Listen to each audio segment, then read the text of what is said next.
Hello, hello, and welcome back to Baki Talkie, Season 4, Episode 8, Praying Savage.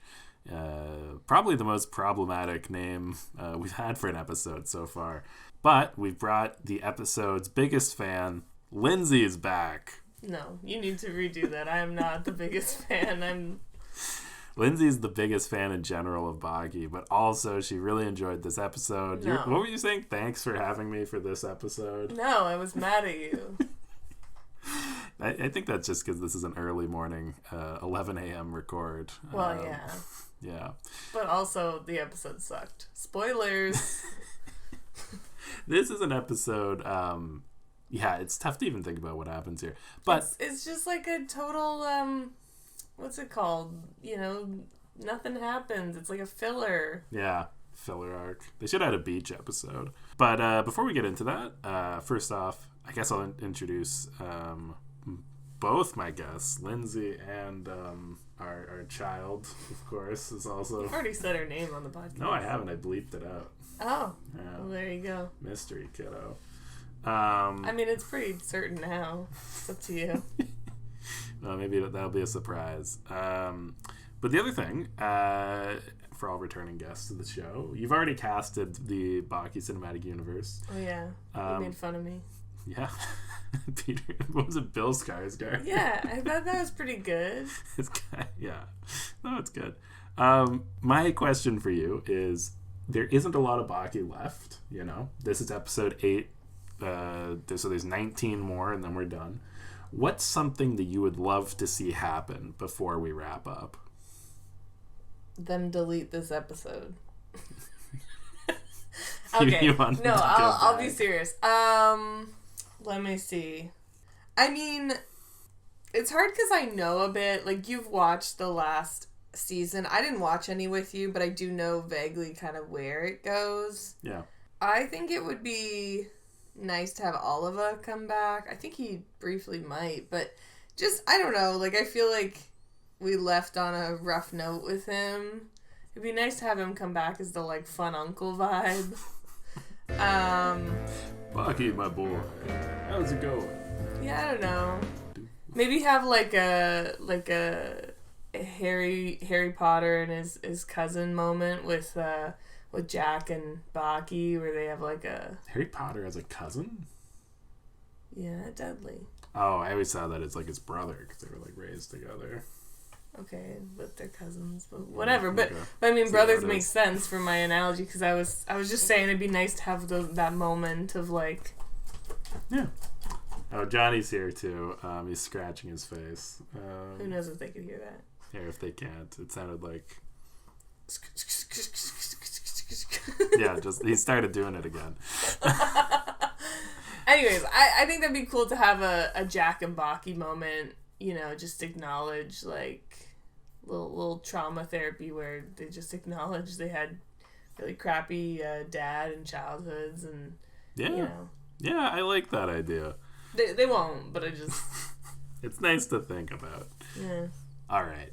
Well, let's get into the episode. So this episode starts off where the last one left off. So Katsumi is standing there with his arm blown off. Now, what did you think? Well, actually, I know what you think because you immediately went, ew, as the episode started. Yeah. But what else were you thinking?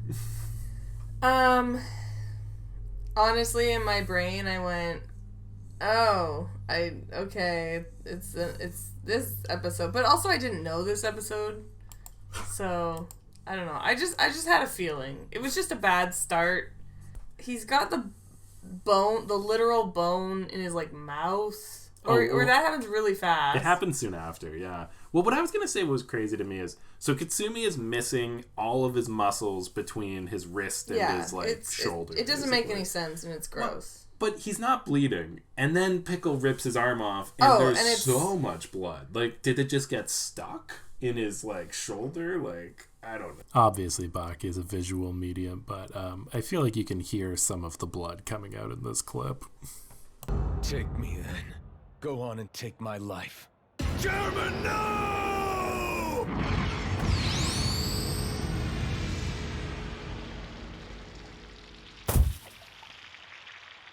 So what do you think, Pickle? Do I taste good? Yeah, it repaired itself at the shoulder so fast. But then when he ripped it off, I don't know. But even that, like, the amount of blood coming out should have had him dead within a few minutes. Yeah. And it didn't. And he was fine in the hospital later. Like, it's just... So, the nice thing about Katsumi is, like Retsu, he acknowledges that he lost, and he basically lays down to let Pickle eat him. I don't expect to get out of this alive. You've won. Eat me. Not just my arms. Not just my legs. Not just my head. All of me. Did Retsu really do that? Didn't we find out Pickle was going to do that with Retsu? It's tough to tell. Yeah. Retsu, I assume, was sort of dragged out of there, but it's off screen, so yeah. Maybe Retsu weakened out. But no, but in this one, he's like fully like, eat me, eat my head, eat my body, eat my arms, eat my like. He has this whole moment in his head of like, eat all of me, and I was like, this is right on the cusp of getting weirdly like sexual. Yeah. I don't know. It was weird. You know what? When you phrase it that way, you know, Retsu does have a line afterwards where he says, like, maybe deep down I didn't want him to eat me. And it seems like Katsumi very much spells it out that, yes, he does want to get eaten. So I'm glad that everyone through this episode treats it like he did even better than Retsu. Yeah. Which, okay, I guess. I don't know. But, like... Is that the main difference? That he was fully like, yes, I want to be eaten? I don't know. It's so stupid. He never started doing the windmill punch. Man, if he had done the windmill punch at the speed of sound, he could have won this fight. Windmill punch with no joints. Oh, God. He would have taken off. But I also... It doesn't feel like... Because I don't even know if I watched the episode before, but we listened to the podcast... And it doesn't feel like Pickle even won the fight. It feels like Katsumi lost it. Like, it just feels like he tried his hardest and then was like, I'm done, and just fell over. That's a really good point. Pickle in the entire fight kicked him once, and Katsumi went, oof. Yeah. And then Katsumi proceeded to punch so hard his muscles flew off. Yeah. And then gave up. Yeah. Pickle didn't really do anything. But then... Getting to the next little part. Yes. So. Oh my God. So everybody in the stadium is unanimous. Everybody in the stadium has decided, I'm just going to sit here and watch this caveman. No, the one dude. You're right. Tokugawa. Oh my. Wait, that's not his dad, right? No. No, yeah, Tokugawa then. He is like, no! like you think this guy was like his lover, honestly. Like, he was just like... my sensu, or whatever they call him. It was like, no, you can't, get up. Yeah, but the thing is, like, yes, it looks odd in this situation, but he is the only person who acts like a real human. Like, Katsumi is this guy they've all known for years, and they're all just gonna sit and watch him get eaten. Oh, don't get me wrong. Yeah. Like, I guess if I was in this weird scenario, I'd be the same as him, being like, no, but it's just, it's weird because, like you just said, everyone else more or less is acting inhuman. Yeah. So it's very like, what's he doing? He's not fitting with the weirdos in this show. Well, this was something I wanted to talk about because I realized this is something that if we ever bring back Baki Bingo, I'm going to add it to the board. There's this concept in Baki that often happens where something is so impressive, so incredible, that everybody reacts the same way. Yeah. And they all go, yeah. And it happens a few times in this episode. First of all, nobody budges an inch while Pickle is going, except for Tokugawa. And then later, they all bow their heads and kneel so nobody can see them behind their chairs. Of the 55,000 members of Shinshinkai who had filled the stadium, not one of them had left. They were all still there, but every one of them was on his knees. Unable to bear the thought of looking down on their fallen leader from above, they had all as one, without any spoken command, fallen to their knees. Okay, wait. And it's Tokugawa, is he the little guy? yeah, the little guy. No, I'm talking about the guy who was like in the white outfit, who was like in front of all the randos. Oh, Suedo. Suedo was like, no! And then Tokugawa was the one that actually did something. Like, he was like... Forgive me, Pickle, but this is not the age of the dinosaurs. I cannot allow it! Haha, I brought my men with guns. Which was interesting because the season started with someone shooting Pickle and him not caring. But it's tranquilizer darts. Yeah, which has been shown to work on, apparently a swimming pool full of chloroform can sort of work on him. Okay. But, well, anyways, yeah, no, I was talking about Suedo. Suedo is, like, hilariously just, like, reacting. Suedo's a big guy with big feelings. That's a really good way to describe him. German, no! But yeah, Tokugawa just... And it's weird because Tokugawa, like, I don't know, he's such a weird guy. I'm like, don't you run an underground, like, fighting arena, but you just have a line of, like, people can't eat each other? Tokugawa's the type of... Yeah, Tokugawa is the guy who runs an underground fighting arena where famously there are no rules. But he is always the guy to be like, no, they're going against the rules. Yeah. We've got to stop them. Yeah, I get it, though. Everybody likes Kitsumi. He's the chairman of the Shinshin Kai. Anyway, he orders 4 gunmen who were just chilling in the stands. Yeah, that was confusing. They all pull out their sniper rifles with tranquilizer but darts. wait. And then Doppo Orochi, Father of the Year, comes in and says, you better not get in the way of that caveman eating my son. Order them to put those guns down. Because that would dishonor him. Yeah, that's, this is a good moment to remember for later. So him basically being like, my son wants to be eaten. I don't give a crap if he's dead after that. Don't, like, let him get eaten. Yeah. This is, well, I feel like I want to talk about this later when we get to it. Because this we'll moment is a, yeah. Luckily, nothing ends up happening because Pickle does something that we all do. And by we all, I mean... Pickle has never done this before. He walked away from a fight. Well, before he walks away, we all do something that everybody does, and it's by that I mean human. all humans in history. It's only human when you see something miraculous or evil or good or whatever. Yeah, they said exceptionally evil or incredibly kind. And then they showed a giant volcano erupting, and then they showed Jesus on the cross. Like, those are the 2 things they show.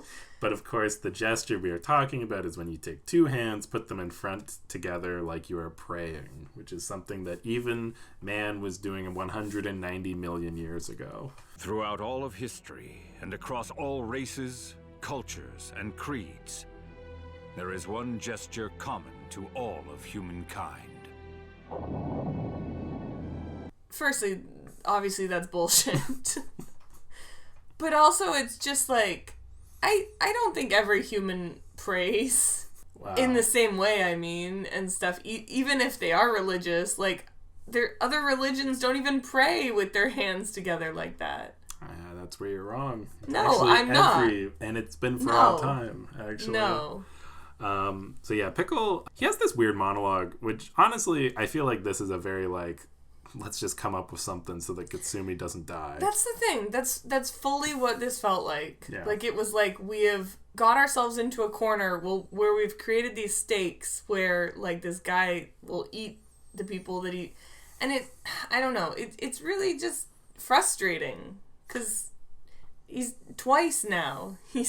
Hasn't eaten the person. And yeah, at least the first time made sense. He was drugged. The second time, though, I think the justification is that he's used to fighting... He's realized he's friends with this guy now. Yeah, because they show all the dinosaurs, and then they spend, like, 5 minutes just talking about how this man has small feet and small hands, and he is not a dinosaur. Little beta. He doesn't have claws or tail or whatever. Horns or... Yeah. And then it was like, but he has worked so hard to make his body into his small hands into claws and tails, and I don't know. It was literally just. I'm also just gonna put out there, I loved the slides in the background of Pickle fighting dinosaurs while this conversation was on. There was one where like a brachiosaur came up and tried to step on him, and Pickle like held up the foot as it was coming down. Like, oh my god. Like, they always talk about him fighting T-Rexes, but I find it so much more interesting to imagine how he beat the brachiosaur. Yeah. Are brachiosaurs, are they even, like, meat eaters? No. So why was it fighting him? Because it hated him. Back in the time of the dinosaurs, they all fucking hated Pickle. Because Pickle would come around and I feel eat like them. it didn't even realize Pickle was there, and it almost accidentally stepped on him. And he was like, oh, and that's how he fought it. He just, like, you know, oh my God. Didn't get stepped on. Yeah. But anyway, for whatever reason, Pickle decides, I'm not going to eat him. And even after ripping off Katsumi's arm, decides, I'm not going to eat this arm Yeah, he leaves the arm. Which is such a dick move. What does he think? They're going to put that arm back on? Like, why would they? Oh my God, yeah. So yeah, so Katsumi gets taken away. Oh, that's the moment. That I love that moment, honestly. That probably was my favorite part of the episode. Hey, where'd everybody go? Like, these 3 guys show up with him in a stretcher, and they're like, what's wrong? Where is everybody? When did they leave? Look around, they're like, where'd everyone go? And also they're like, did everyone leave? And I'm like, you would have noticed, like, thousands of people leaving a stadium. And then it cuts to the people, and they've all... Are they praying, or did they just go on their knees? No, they knelt down and averted their eyes so that they wouldn't be looking down. So firstly, here's why this is funny. For so many reasons. One, there's a front row. Like, they're not covered by anything. But these guys didn't see them, apparently. 2, these are supposed to be, like, giant macho men. Yeah. And you're telling me these little stadium seats were covering all of them? Yep. Like, you gotta think there's parts where 2 guys were, like, crouching and just like, man, get out of my space. No. Like, I'm trying to... Suedo had nothing in front of him, and he crouched so low nobody could see him. Yeah, I was so dumb. But honestly, also, they did this unprompted. Nobody discussed this with anybody they all, else. At the same time, even though... Okay, so that was funny, too. They were like, it was almost synchronicity. Yeah. It was like, at the same time, they all did this.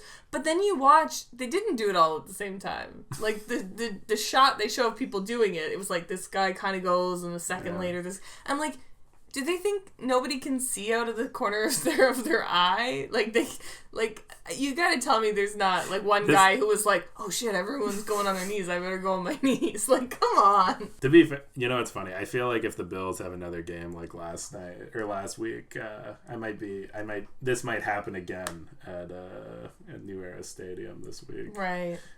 Me and the entire audience might simultaneously at the same time have to look down instead of watching Josh Get on your Allen. knees and just, yeah. Yeah. Mm-hmm. We'll see. We'll see if that happens. If that happens, I want a picture. Nobody will take a picture. Even the cameraman will be looking down at the ground.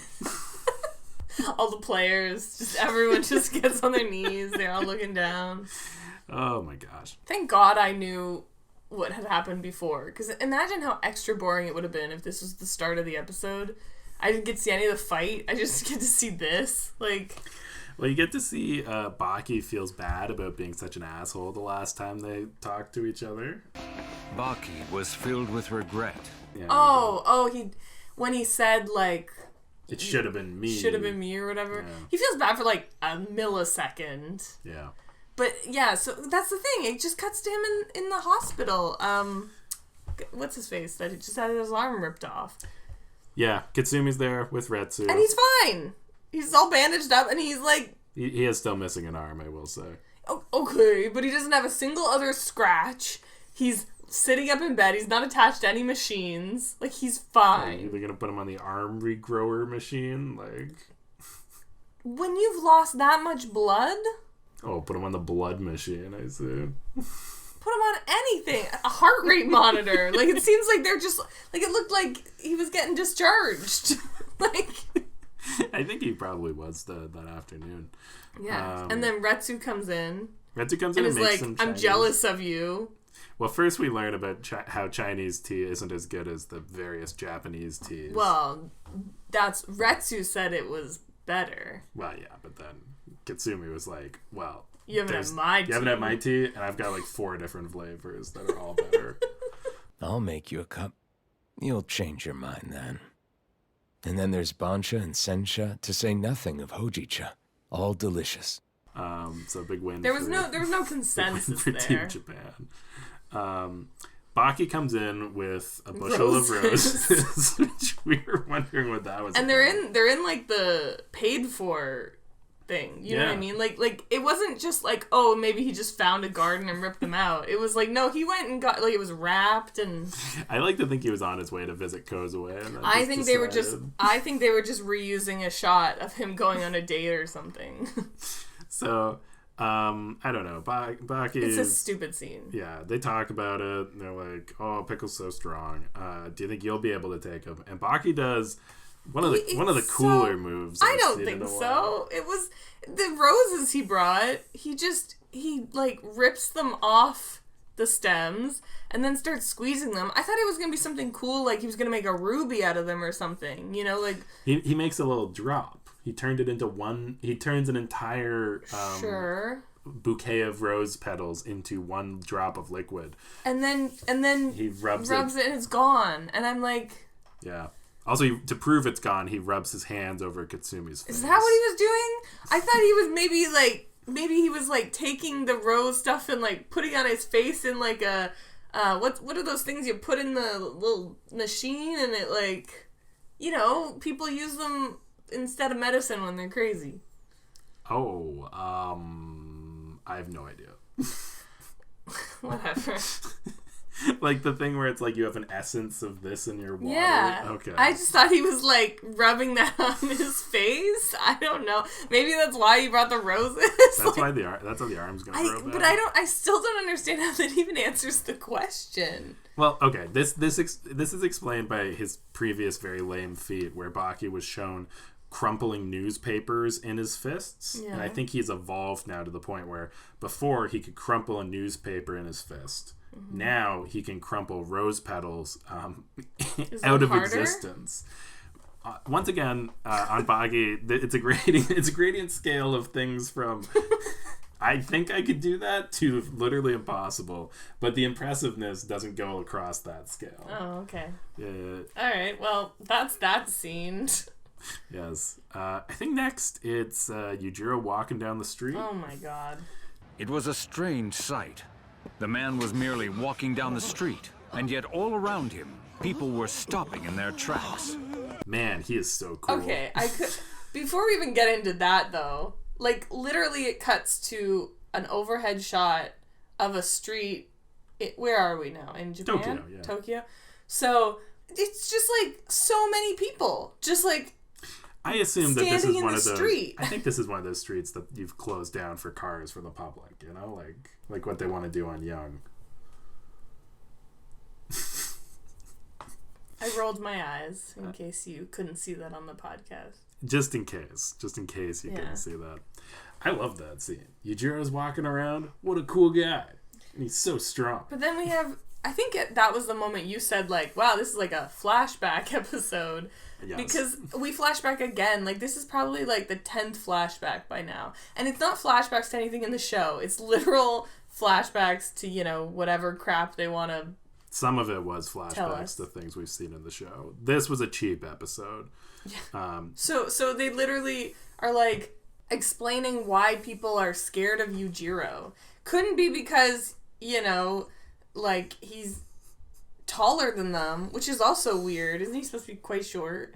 No, he's just not freakishly tall. Oh. You'd expect him to be huge. He was like a head taller than everyone. Well, this is why it's so difficult to tell anybody's size. Yeah. He's got an aura. Like I feel like we've talked about these auras they have over and over and over, and yet they still wanted to give us like a lesson in an young Impala. I meant an old-fashioned deer was what I was going to say. I don't know old-fashioned deer. I don't know what an Impala is. I assume it's like a type of deer. It looked like it. Oh, yeah. We got one of our old, not like your newfangled elk or one of them nifty moose. So they just basically show this Impala, and it's just walking along. And I thought they were going to connect it to Yujiro, but no. It runs into a cheetah or something, and it's just like, I'm fucked. That's basically what the scene is. And then it's like, that's why everyone's scared of Yujiro. They innately knew they were screwed, and it's like, okay. Yeah, I'll be honest. This is one of the lamest metaphors, and I feel like the author Itagaki was just like, well, I'll have some sort of analogy of why people are scared of Yujiro, and I think he's done why? so many. But why does it matter? Because this scene takes a 180. And what's his face shows up? Doppo shows up. And they're like, let's go talk or whatever they say. And they go to a fancy restaurant. Like, why do we... And then, after having a scene where you show us how scared everyone is, the bartender isn't scared at first. He's like, let me make a fancy cocktail for you. Ooh. Just tip it back and sip it slow. Firstly, he fills that cocktail glass way too high. It's amazing because there's so many things you were frustrated in this episode, but that was one of the only things during the record that you audibly went, that glass is too full. It was like for He such a said to fancy just lift place and tip slowly. He did give instructions. Okay, but that's not you don't fill a glass to the rim like that. That because you shouldn't. If you make a drink in like those little cocktail glasses, I'm pretty sure you should know not to. It's not a like gulp it down drink because you don't get a lot. Like it's, but the guy gave him a lot, so it's like I don't know. This bartender just it was like first day and he's showing off. I don't know. Yeah, he gets freaked out though once Yujiro, instead of picking up the glass, hits the table so hard the glass flies into the air and he can drink it. And he catches it and then drinks it. But also they show it. It looks like he is tipping it back slowly. But also he drinks it in like a millisecond, so that was confusing. Yeah. So the reason that Doppo and Yujiro are hanging out is because they want to talk about how... They want to talk about being dads. Yeah, and their opinions on, and their approaches to fatherhood. And, Doppo and Yujiro are two legendary fighters of around the same age, I'd say. And they both have sons around the same age. And so the question is, why is this show called Baki and not Kitsumi? And it appears that the reason that we have followed Bagi as this incredible fighter is because Yujiro was the better father because he wasn't as lenient. God. Yeah, they literally talk about, like, he's like, you made one major mistake. And then it's, Doppo's like, I know, I was too lenient with him. And it's just like, what? In this episode alone, you have shown that you were willing to let him die. Like, it's just... Yeah. I don't know. Also, just to put out there, that little 10-second of conversation Lindsay had would have taken 30 seconds because Doppo and Yujiro are making goofiest faces every time. Like, one of them will say something, and then the other will say something surprising. It cuts back to them going, huh? And then it cuts the other guy going, Anyway, great podcast descriptions. How dads do. Dad drink time. I do imagine, though, they seem pretty in sync about their dad talk, which was pretty funny. So I do imagine this is not the first time that they've sat down to just talk about being dads. It's so crazy. And it's like... Yujiro is barely a dad. Well, no, but that, we're going to talk a lot about that next season. True. With Kitsumi, oh my god, that spoiled little guy whose like dad got mauled by a tiger. They said that a bunch of times. The spoiled guy who was born and grew up in a circus and then was just kind of abducted and then told you gotta learn karate, and he worked so hard he was able to like do these cool feats in the last episode, and also all these people respect him, but he's not good enough. Like, that's basically what they were saying. And maybe this is stuff where we're just missing the context from when Kitsumi was introduced. But, at least from the death throwing, neither of these guys have fought Pickle. So they're being very hypocritical, in my mind. But they're so lucky to live in the time where they could. One of my favorite parts of the episode, they switch topics to talk about how lucky they are. So first Doppo asks for a pen and paper to do some math. Oh my god. And I complain about cheap animation. This is my favorite all time. They take a still photo of Doppo's hand holding a pen. And then it across the screen. It just moves. And letters are like showing out. It's so good. But Doppo does the math and he shows that if you can only fight for 50 years, which I don't know where they got that number. Aren't they the old guy was in this episode at the beginning just watching. He's like 100 and something. I don't think any of these guys are going to tap out when they hit like 70 or anything, but so the odds of, and Pickle's been frozen for 190 million years. So the odds are 1 in 3.8 million. He literally does 190 million divided by 50. And I'm like, what? Editor Steve here. I'm re-listening to the audio, and Doppo gets it wrong. Like, listen to this. 1 in 3,800,000. I see. Saying that something has only a 1 in 1.38 million chance of succeeding, well, it's almost like saying it has a 0% chance, right? 1 in 3,800,000. 1 in 1.38 million. Like, here's the thing. It's not like Pickle was fighting that whole time if he's trying to say, like, oh, he's fought so many lifetimes. Like, he was frozen. It's I don't understand what this math was. And then, okay, so, sorry, keep going, because I was confused, because then he says, like, okay, so the odds are, like... The odds of every human born in the last 190 million years is 1 in 3.8 that they would overlap with their fighting prime and Pickle coming back to life. Okay. That's what these say. I don't think most of us think of, like, our fighting prime... And, sorry, now I'm even more confused. If he thinks 50 years is the norm for people fighting prime, are we doing, like, 0 to 50? Like, does he think babies I think they're doing really 20 to 70. You have to remember the author was probably getting close to 70 at the time he wrote this. So 20 to 70. Maybe, yeah. I don't know how old he is now. He's old now. I don't know how old he was when he wrote this. Okay. But he's just hitting his physical peak.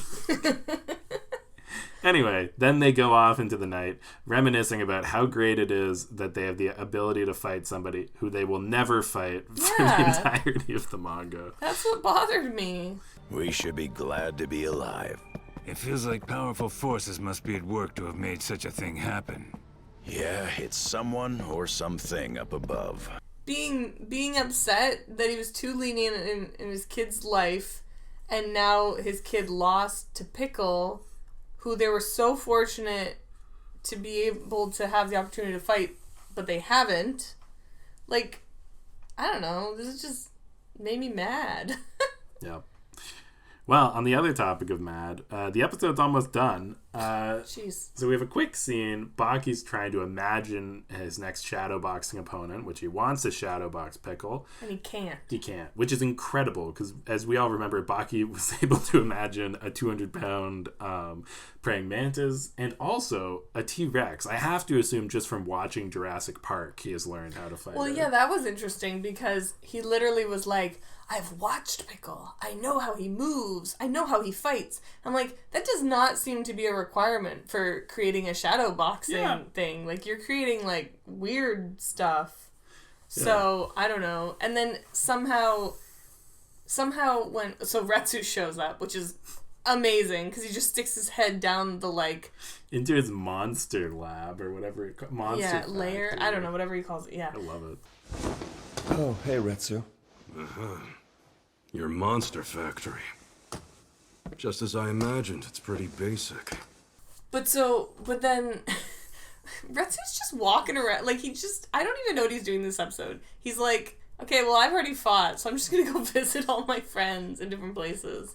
Well, I honestly, I think that's what the author's thing is. What the hell? Because next time we meet up with Retsu, he's gonna be boxing in Las Vegas. So anyway, so Retsu comes in, and then Baki's just like, Retsu's like, what are you imagining? And he's like, no, I'm just learning a lesson that I'm not ready to fight Pickle. But then immediately in the episode, like in the conversation, he starts going like, ha ha ha ha ha ha ha.